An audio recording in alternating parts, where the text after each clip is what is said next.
capital X be a non-empty set. Let capital X be a non-empty set. Capital X be a non-empty set. Then the function B maps X cross X to R. Then the function B maps X cross X to R defined by dxy is equal to 0 1 if x is equal to y, or if x is not equal to y, or x y belongs to capital X, is a metric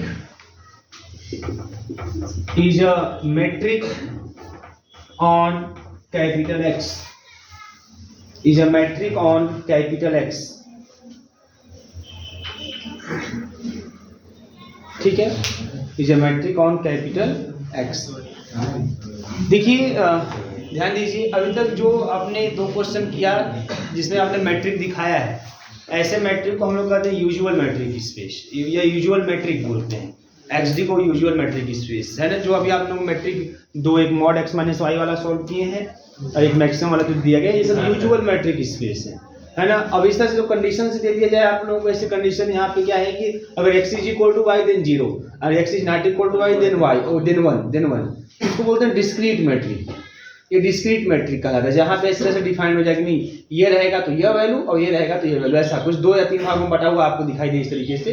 तो discrete matric है, ठीक है, इसको हम discrete matric कहते हैं। तो जब भी हमारे से कोई क्वेश्चन अगर रिटर्न में आता है कहीं भी तो बोला जाए डिस्क्रीट मैट्रिक के बारे में या कभी बात की जाए तो आपके दिमाग में ऐसा कुछ आना चाहिए, ठीक है ना। ऐसा हम कभी भी कहीं भी कोई भी सेट लेके ऐसे हम बना सकते हैं कि नहीं चलो ये दोनों बराबर, जैसे हमने एक क्लास मान लीजिए ये एक्स हो गया है ना, इस क्लास को मैं मान लिया कि एक्स से आपका एक सेट हो गया ये है ना। अब इसमें से दो कोई भी मैं पेयर निकालूं, दो बच्चों को बाहर निकालूं, दो स्टूडेंट को, अगर मान लीजिए वही चीज अगर दोनों बॉयज या दोनों गर्ल्स हो गए देन तब वैल्यू हो गई हमारी 0 है ना। और जब अगर मान लीजिए दो लोगों को निकाले, एक बॉय एक गर्ल हो गया तो वैल्यू हो गया 1।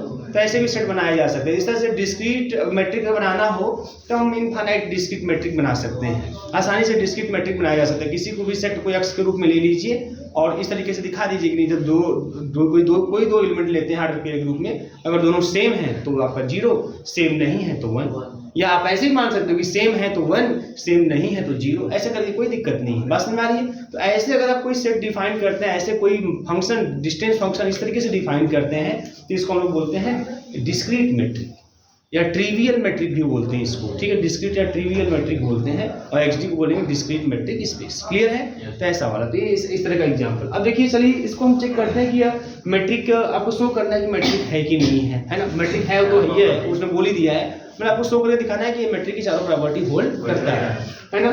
चलिए पहली प्रॉपर्टी, अब देखो जैसा डिफाइंड है ना, जैसा डिफाइंड है कि dxy जो है ये आपका 0 है 1 है if x is equal to y और if x is not equal to y।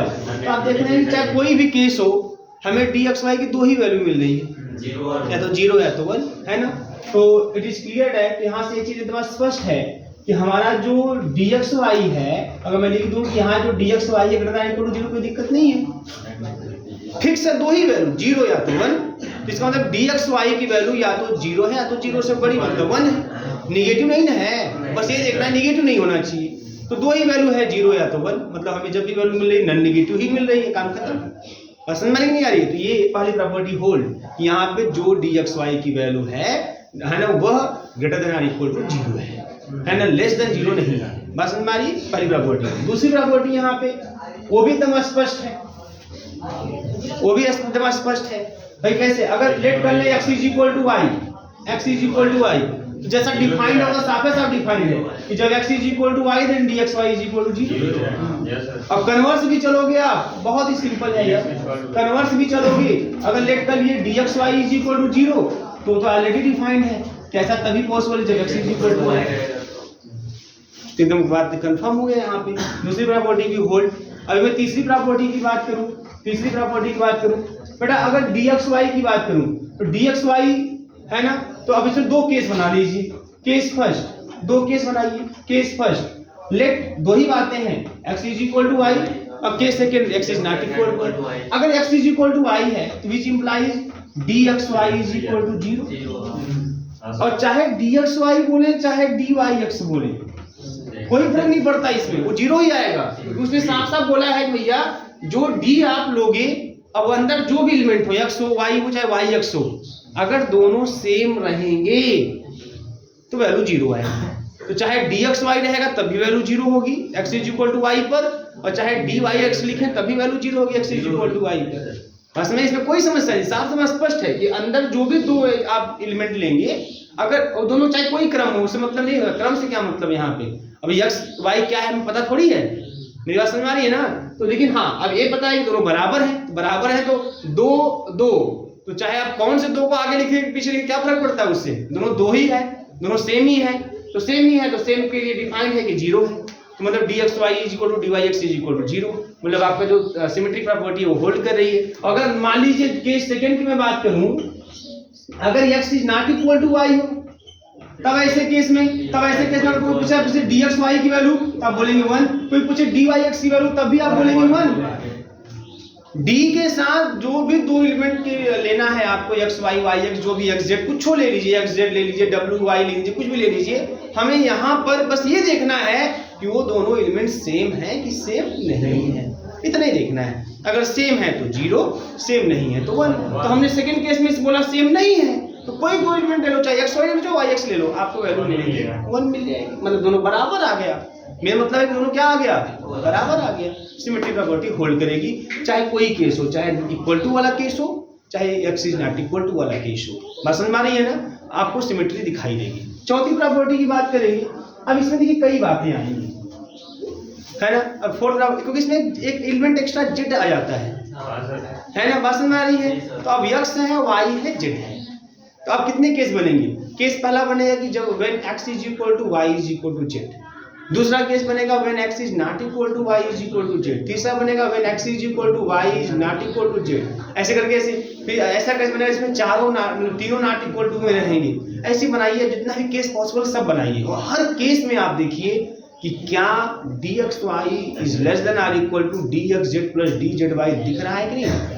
अगर होल्ड कर रहा है तो काम खत्म, हर एक केस में देखना है। तो चलो फोर्थ वाले में केस फर्स्ट लेते हैं, ट्रायंगल इक्वालिटी में केस फर्स्ट लेते हैं, और लेट केस फर्स्ट में मान लेते हैं कि भैया x is equal to y is equal to z, ये मान लेते हैं x is equal to y is equal to z है। अगर बेटा x is equal to y is equal to z है तो इसका मतलब आप यहाँ से मैं पूछूं आपसे कि x dxy कितना होगा, है बराबर होने पे क्या है भैया 0 लग रहा 0।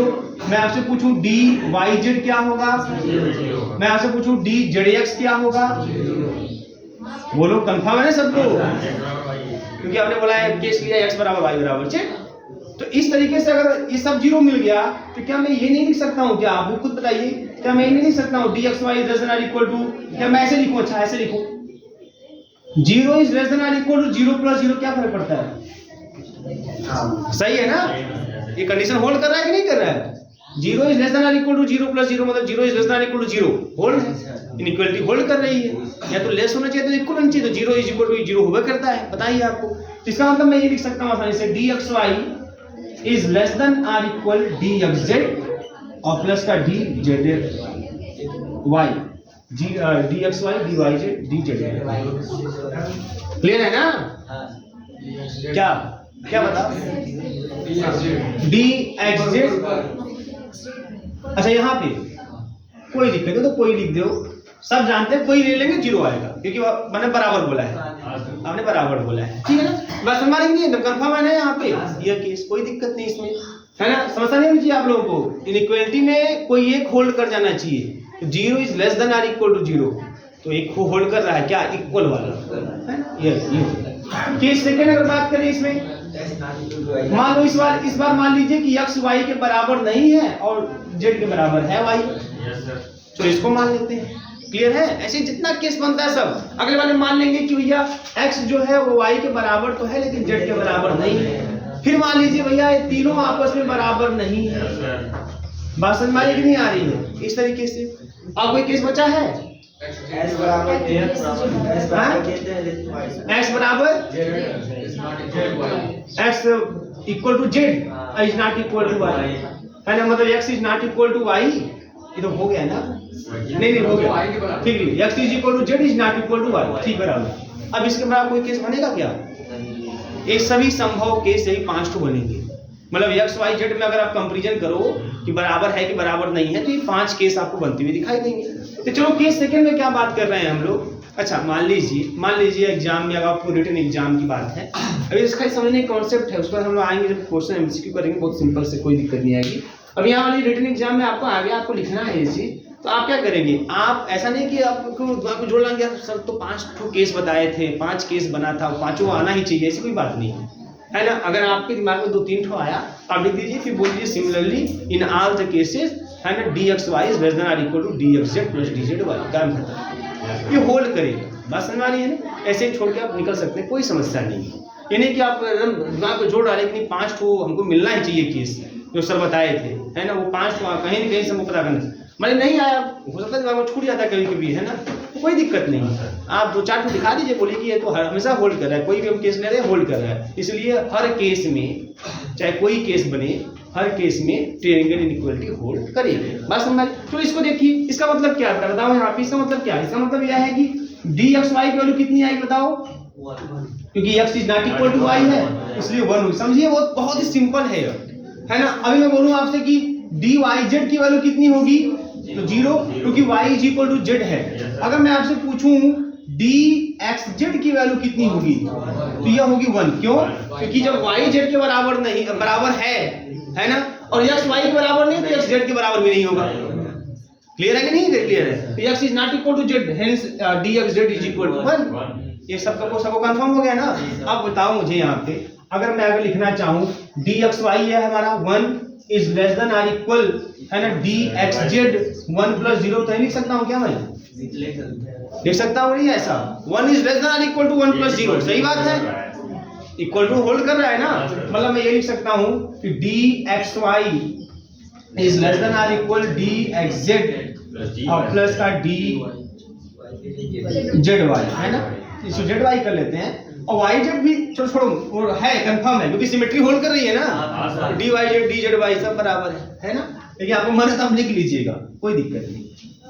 अब आपको मानेंगे नहीं, मुँह लिखेंगे तबे मानेंगे, तो लिख लीजिएगा, बट है वो तो दिख रहा है ना। ऐसे ही केस 3, ऐसे ही केस 4, ऐसे ही केस 5 कर लेंगे डिस्कस आप लोग। छापिए और करके दिखाइए मुझे।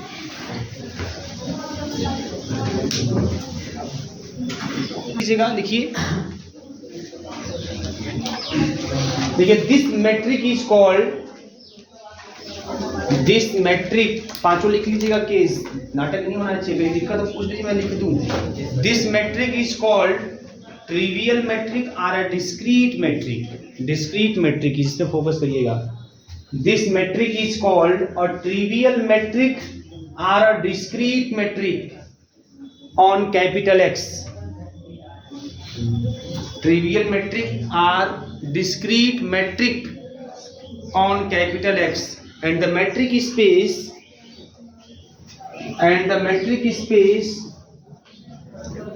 xd x comma d, and the metric space x comma d is called a discrete metric space. X comma d is called a discrete metric space. Is called a discrete metric space. ठीक है, discrete metric space। चलिए अगला question लिखिएगा बेटा। Let xd, अगला question, let xd be a metric space. Let xd be a metric space. Let xd be a metric space, full stop लिखिए। Let x, y, z belongs to capital X। रुक जाओ, दूसरा question बोलना चालू कर दिया उसी। क्या लिखे? Let xd be a metric space and let के बाद काट दीजिएगा, d स्टार। अगला क्वेश्चन बोल रहा था and let d star be defining d star ऐसे d star be defining by setting d star xy is equal to dxy upon 1 plus dxy 1 plus dxy, ठीक है, 1 plus dxy for every x comma y belongs to capital X, so that SHOW, so that d star is a metric on capital X, so that d star is a metric on capital X, ठीक है, is a metric on capital X. तो सोचिए एक minute, ठीक है। देखिए यहाँ पे क्या है, यहाँ पे इसने बोला है कि डी एक्स वाई मेट्रिक है, डी एक्स वाई मेट्रिक है, तब डी स्टार एक्स वाई जो कि इस तरह से डिफाइंड है in terms of D X Y defined है, और इसको इस डी स्टार एक्स वाई को मैट्रिक दिखाना है। ऐसे मैट्रिक को बोलते हैं इंड्यूस्ड मैट्रिक बोलते हैं, है ना, इंड्यूस्ड, क्योंकि यहाँ पे इसमें क्या है, इसमें डी एक्स वाई इंड्यूस किया गया है, बस में ही ना, डी एक्स वाई को डी स्टार एक्स वाई में इंड्यूस्ड किया गया है, इंड्यूस्ड करके डी स्टार एक्स वाई बनाया गया है। ये बात समझ में आ रही है ना, जहाँ पे ऐसे यह होता है कि नहीं, एक किसी भी ऑब्जेक्ट को दूसरे के अंदर इंड्यूस कर दिया जाए, उसके अंदर प्रवेश करा के और दूसरे को डिफाइन किया जाए तो उसको बोलते हैं इंड्यूस्ड। तो इस डी स्टार एक्स वाई